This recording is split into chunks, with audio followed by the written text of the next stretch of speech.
lahat at your service, Mr. Wildlife TV. Please to support and subscribe. Walang iba po ang ama ng Kalingap, Kuya Val Santos Matubang, Boss Kalingap Rav, at ating Ina Vlogs.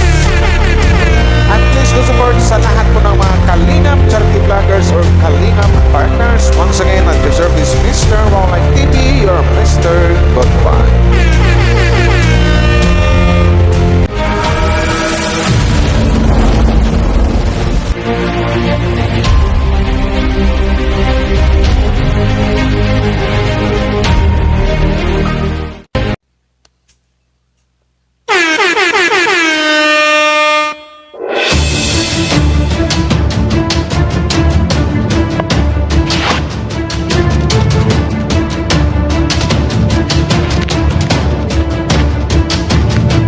Shoutout sa lahat ng mga Team Kalingap dyan. Hello po sa inyo at magandang araw. Happy Monday po sa ating lahat. Okay, so ito na nga, another reaction po ang gagawin natin ngayon. Pero bago tayo magsimula guys, shoutout muna sa lahat ng mga Danjoy, hashtag walang aminan, walang iwanan sa mga supporters, sa mga EDC Israel, EDC is Love fans. Mega love shoutout po sa inyo sa lahat ng mga Jumcar Matatag fans. So ito na nga guys, na alam ko namang lingid sa inyong kalaman na mayroong mga nangyaring issue kahapon, something like, ang pag-usapan natin nito na ipasiuna ko lang or patiuna ko lang na hindi to love team. Kasi may roles kasi ngayon sa Kalingap na sa bawat love team, Jumcar, Danjoy, HC, Cedros, Melbrad, so kahit ano pang love team yan. Dalawang beses lang pwedeng reaksyonan sa isang linggo, which is, yun yung ang dapat sundin kasi yan ang roles. Roles is roles. So, yon. Pero ito naman ang reaksyonan ko dito, si Carla. Hindi naman love team to, siguro hindi nakasali to sa bilang siguro sa love team na reaction. So ito na guys, alam naman natin na si Carla kahapon na at tinadtad ng isang bashers at alam ko nga nagsumbong pa siya sa kanyang Kuya Ido. So ito na nga, pero bago tayo magsimula suportahan po natin ang buong Team Kalingap sa pangunguna po ni Kuya Val Santos Matubang, Boss Kalingap Parapan natin na vlogs, and don't forget also to support sa lahat ng mga Kalingap reactors, Kalingap charity vloggers, sa lahat ng mga Kalingap partners. Yan mga Team Views, Karipa, Watchers, supportahan po tayong lahat. So ito na nga, alam ko na alam ko na aarangkada naman ang mga bashers ni Carla kahapon. So yun na nga, hindi din nagkakamali guys na yun nga ang ginawa nila na talagang binash nila si Carla at may mga sinasabing hindi kaya-aya. So ito naman, mga ate, mga bashers kay ate Angelita Dumawal at saka kay ate B. Bamba Sunga. Hindi ko po kayo babastusin kasi naka-public naman yung mga Facebook nyo. So, which is okay yun.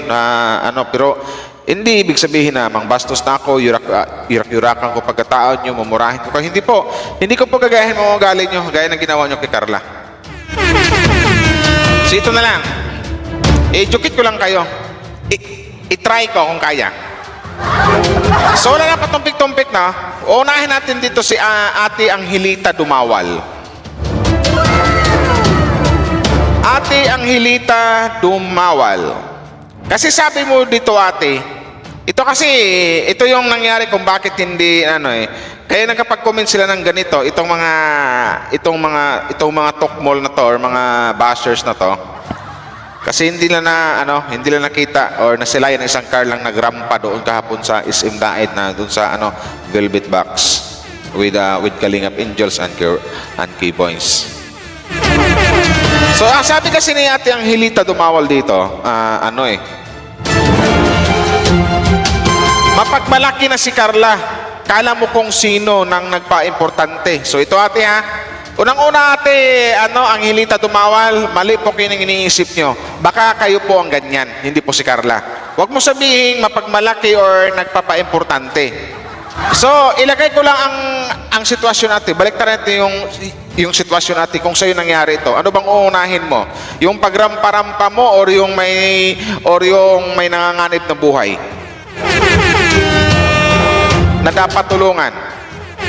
Huwag mong sabihin natin na, na nagpapa-importante or mapagmalaki ng isang Carla. Hindi po gano'n natin. Kasi ito po yon. Ito lang, ulitin ko na lang po dito ulit. Baka hindi ka pa, baka hindi ka pa updated or hindi mo alam yung dahilan kung bakit wala si Carla kahapon sa rampa-rampa na yon. Kasi nga, baka iniisip mo, ito na nga, sabi mo, mapagmalaki na, tapos nagpapa-importante. Hindi po ate, ang hilita dumawal. Tuktukin ko lang po yung utak nyo o ulitin ko, hindi kita ibabash dito. Isalpak ko lang po sa utak nyo or sa alimpatakan nyo kung bakit wala si Carla kahapon. Hindi po kita babastusin.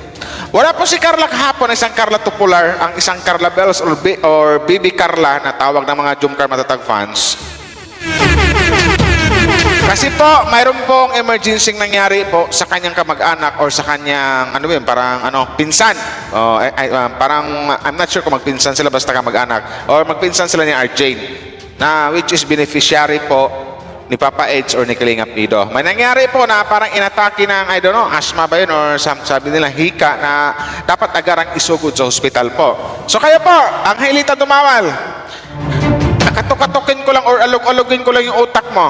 Hindi kita binabash dito ha. Sa tingin mo, pag sa'yo mangyari, anong unahin mo? Bago kasi magsabi ng ganyan, bago kayo magsalita ng si Carla ito ganyan, nagpapa-importante na mapagmalaki. Kasi yan yung sabi mo mapagmalaki si Carla, kala mo kung sinong nagpa-importante. Hindi po ganon. Mayroon lang pong emergency nangyayari na karapat-dapat at kailangan na unahin talaga. Nabigyan agad ng atensyon, agarang atensyon at something like isugod sa hospital. Kasi mayroon po, hindi po biro yung sakit ng isang RJ na kanyang pinsan. So why? So bakit ganito? Na nakapagsabi kayo agad ng ganyan na mapagmalaki ng isang Carla at nagpa-importante. Kasi kung titingnan ko picture mo dito ate, parang parang something like na, sorry sasabihin ko parang ang sagwa ng ugali mo. Hindi ko lang, dapat kasi bago kayo magbitaw ng mga salita, alamin nyo muna yung buong pinto. Kung ano ba yung pinaka-reason talaga, kung ano yung dahilan kung bakit hindi nakarampa o hindi nakasali doon ng isang Carla Tupular. Hindi nyo magsalita na kinang ganyan. Ang hilita dumawal, my God, may edad na po tayo, parang anak mo na si Carla. Kung kailan po dito manda, parang paurong naman yung pag-iisip natin Ang hilita dumawal, hindi kita binabastos dito Yun lang po, kaya wag kang magbitaw ng mga masasakit na salita. Hindi yan akma kaysa isang Baby Carla. Kasi kung wala lang kahapong nangyaring emergency sa kanyang pinsan, malamang andun yun nakarampa yun. Nakapaglakad yun sa entablado sana. Kaso may emergency nangyayari. So yun po yun. Kaya naman agad kasi ng husga, nagpapa-importante, sabihin pa dito, pag malaki, wag po ganon. Kasi ang pangit po na ugali nyo kung ganon. Parang hindi makain ng... Alam nyo, gusto ko na magmura dito pero nagpigil-pigil lang ako. Iniisip ko, babae ka, may edad ka na. So, andun pa rin dapat yung respeto. So, next time ate, baka makarma ka dyan sa mga pinagsasabi mo ate. Baka masampal ka parang Ang hilita dumawal. Shout out sa'yo. Kasi ikaw itong nagsabi ng ganyan kay Carla. So, ikaw naman. Ako si Nanay. Nanay B. Bamba Sunga. Hindi kita ababastusin dito. I-blur ko mga hitsura nyo. B. Bamba. B. Bamba, B. Bamba, B. Bamba. B. Bamba Sunga. Kasi B. Bamba Sunga, ang haba ng comment mo dito kay Carla. Kasi sabi mo dito, kasi sabi ni B. Bamba Sunga dito, nanay, or lola na matawag ko sa'yo, hindi, don't you worry, hindi po ko nababastos po ng mga matanda, lalong-lalo na pag mga babae, hindi po. Ibabalik ko lang po sa inyo kung ano yung mga sinasabi nyo kay Carla. Okay po? Kasi sabi ko dito baka natakot, baka kita niya, baka natakot, baka kala niya mayroong answer and question. Pinaliktad nyo pa, dapat question and answer. Na dapat mayroong answer and question. Kaya nagdahilan na lang siya mayroong emergency. Literal na bashers to. Kasi alam na pala niya ang emergency, hindi siya niniwala. Nang asar pa siya. So ito yon. Bante kasi nanay ito. Wait lang ha. Tapusin ko itong mga sinasabi mo.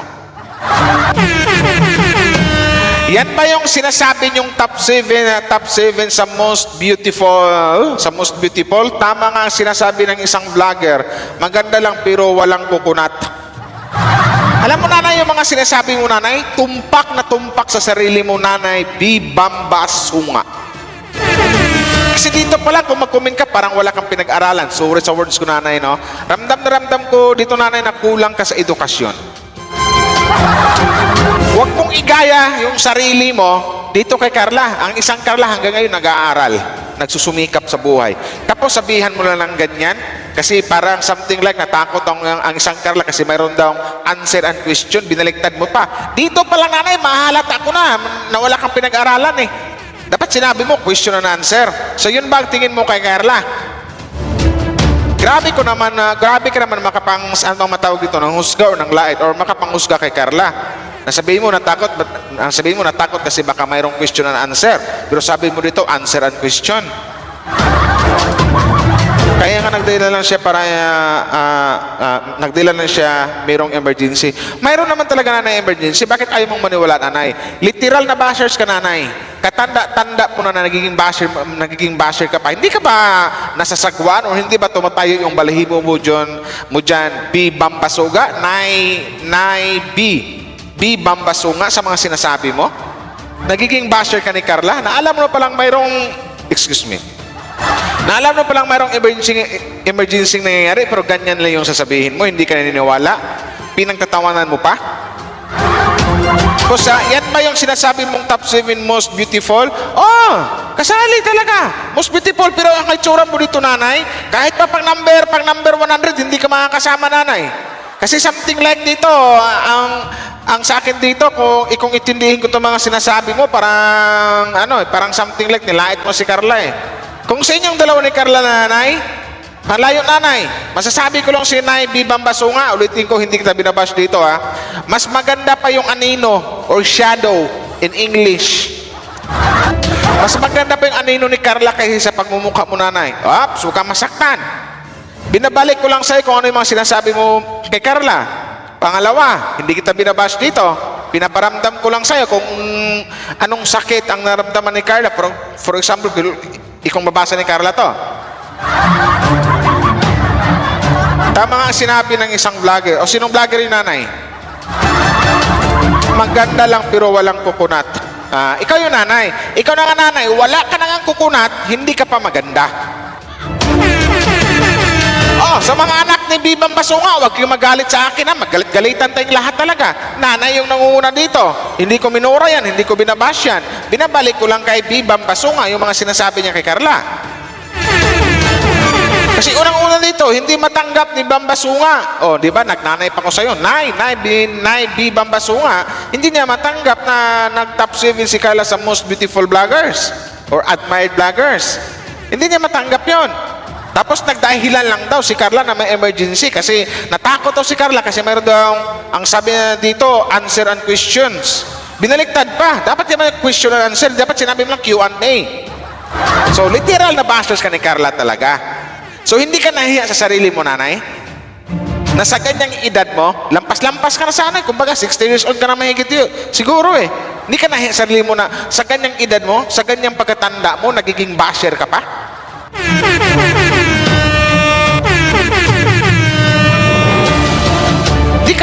Hindi ka pa nasagwaan or hindi ka nandidiri sa sarili mo, sa mga pinagsasabi mo? 19 anyos pala yung sinasabihan mo na yung ganyan na nanay, B. Bambasunga. Nanay, ulitin ko, hindi kita binabash dito ha. Binabalik ko lang sa ikaw ang mga sinasabi mo kay Carla. Nire-rebat lang kita. Totoo yun, top 7 talaga. Pang-7 ang isang Carla sa pinakamagandang vlogger dito sa Pilipinas. So ano ngayon? Ba't hindi mo matanggap? Alam mo na palang mayroong emergency na nangyayari sa kanyang pinsan kaya hindi nakadalo eh. Pero binigyan mo pa, nag-segue ka pa, nang bash ka pa talaga, nasabihin mo, parang alibay na lang ni Carla yung kasi natakot si Carla. Kasi mayroon daw, sabi mo dito, answer and questions. Binaliktad mo pa, A and Q. Dapat Q&A na, questions and answer. Ano yun? Ano yun? Mauna yung sagot kaysa sa tanong? O di, sapol ka ngayon. Nga, durog. Nanay, bibang baso nga. Hindi kita binabas dito, ha? Pero ang pangit kasi ng mga pinagsasabi mo, eh. Next time, bago mag-comment, pag-isipan yung maigi, ha? Hindi yung feeling perfect kayo, feeling matalino, feeling maganda. Hindi kayo na sa mga sarili nyo. Yung binabas nyo, ang ganda. Tapsipin pa. Nag-aaral, matalino. Tapos dito, sabihin nyo lang na natakot kasi may Q&A, issue, nagpalusot na lang, nagdahilan na lang na may emergency. Huwag kang utak pulburo, nanay, or utak talangka, or utak gamunggo. Nay, bibang basunga. Okay, nanay? Huwag kang masaktan sa mga sinasabi ko, nanay. Kung may literal na may bubo dito, bupols o boplax, or B-O-B-O, ikaw yun, bibang basunga, hindi po si Carla. Hindi kita binabash. Sinasagot lang kita, niriribat lang kita sa mga sinasabi mo kay Carla. So, yun, nanay, ha? Next time, ingat-ingat po. So, guys, hanggang dito na lang, no? So, nakakontent ng bashers. Sige lang, mag-bash lang kayo. Kung ayaw yung tumigil, yung itong mga bashers sa Kalinga, puro na may mga ano eh. May mga anak na, may mga apo na. So, yun, nanay, no? Huwag ka mananay, kasi kung sa ganda, maganda ang isang Carla. Kung ikaw, nanay, ang tanungin ko, hindi naman sa binabastos kita, pero literal na hindi ka maganda. Kung sinasabi mo itong natakot si Carla kasi mayroon daw, sabi mo, answer and question, my God. Dapat sinabi mo lang, questions and answer. Hindi po ganon. Kasi matalino ang isang Carla. Baka ikaw, nanay, baka inisip ko dito. Talaga ano to, masabi ko, literal na bashers lang si Bambasunga dito kay Carla Topolar. Kay Carla Bells. So, nanay, no? Yun lang yung masasabi ko sa'yo. Paminsan-minsan, ibagay nyo sa inyong sarili, ibagay sa inyong edad, yung mga pinagkukomment nyo. Huwag yung feeling, matafang na tulay. Huwag yung feeling matapang or feeling teenager kung makakomment dito. Ganyan, wag po, nanay. Kasi ang layo po. Kung kailan po tumanda, saka po tayo, wow, late bloomer. Parang gano'n yung dating. Gano'n, nanay, nakakahiya. Hindi kita pinapahiya dito, pero kung sa tingin mo pinapahiya kita, nasa sayo na yan. So hanggang dito lang, guys, hindi ko napabain to. Maraming salamat po. Jomcar Matatag fans. Maraming salamat sa mga nag-like and share.